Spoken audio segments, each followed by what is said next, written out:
Sometimes when I see people say, Lord, I'm serving you. I'm alive and stuff. I'm serving you.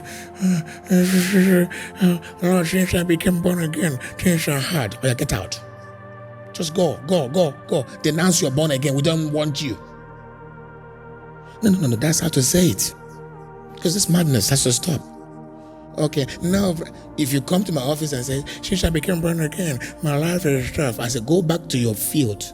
No, that sounds tough, right? So you want to go back to your dog life? So life was much better when you were filled with demons, filled with curses, fornicating, no covering in your life, heading to everlasting fire. So suddenly you got born again, you didn't get your job, or you don't get promotion, or some kind of, I know it all boils down to some material thing that isn't working well. Since I get born again,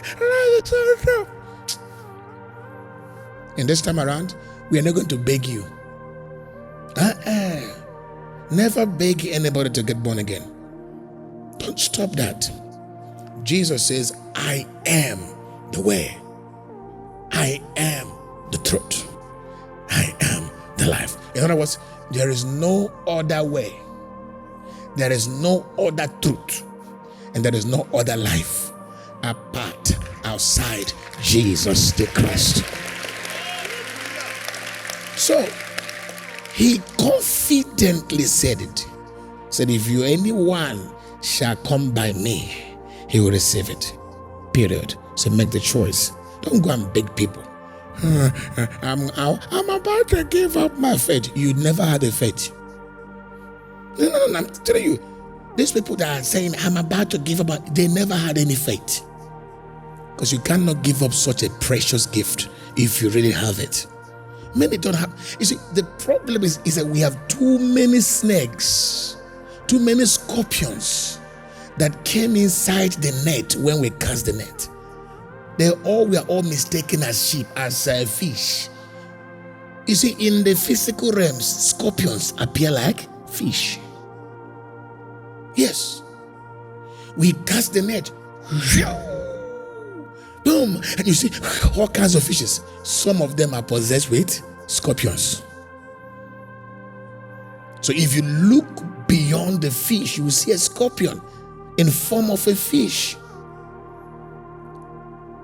You will see snakes in form of sheep, and we brought all of them into the same house. Some we made apostles, some we made elders, some we made deacons, some we made coordinators of the singers, some we made all kinds of things, and that's what it is. I'm not trying to attack anybody. You see. So some are in different positions, but they are never true fishes. How dare you talk down on the precious faith of Christ that you received? What's more important in this life than your eternal salvation? What's more important in life that Jesus has willed himself into your heart?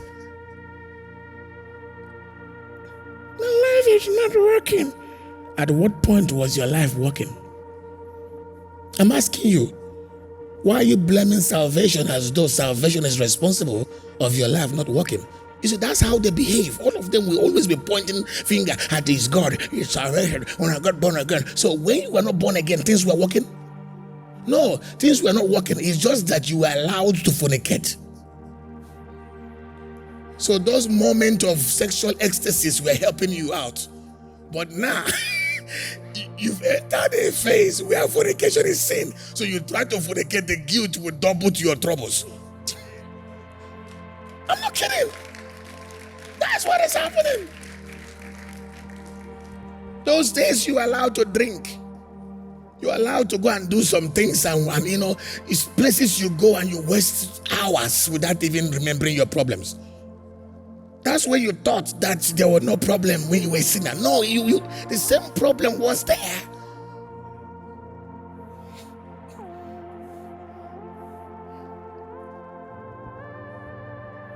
But you have come to light. So light has doubled your troubles. Hallelujah! Hallelujah! Hey! Yes, light has Stop with it. That's what the Bible says. I tell you what light does. Can I tell you? John chapter 3 from verse 18 and 19. I'll show you.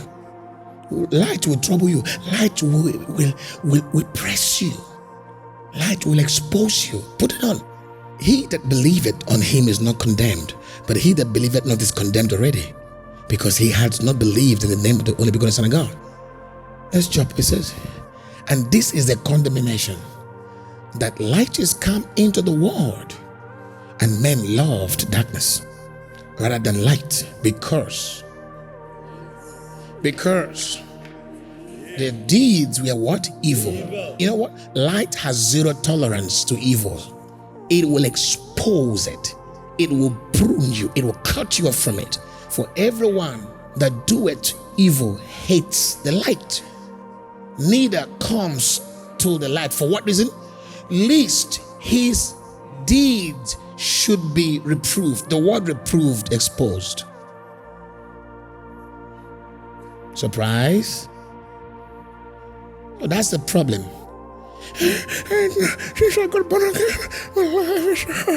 No, you stopped fornicating.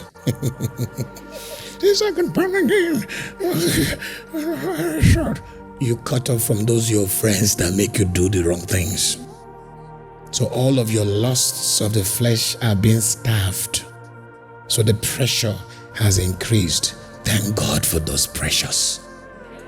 Somebody, I'm not going to say this is going to go overnight. It's not going to go overnight. You're going to suffer it. Welcome to the kingdom of sufferings.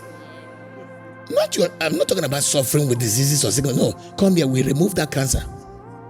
It's not that one. You will suffer for the sake of righteousness. It's going to pain you. You know what? Because over the years, your mind was programmed to love sin, to love lusts, to love strife, to love covetousness, pride, insecurity, rejection. All of those things are there. So they're not going to go overnight. They will not go overnight. There's going to be challenges. You're going to suffer a lot. Giving up on those things will have to challenge you. Don't insult your gospel. Don't insult this gospel. You count it a privilege to suffer for the sake of Jesus. Stay strong in the Lord. Worship him with all your heart. Don't give up and don't give in. Worship him in truth and in spirit. Stay connected with him. Carry the burdens of God. Be glad that you've been appointed to carry his burdens. Be excited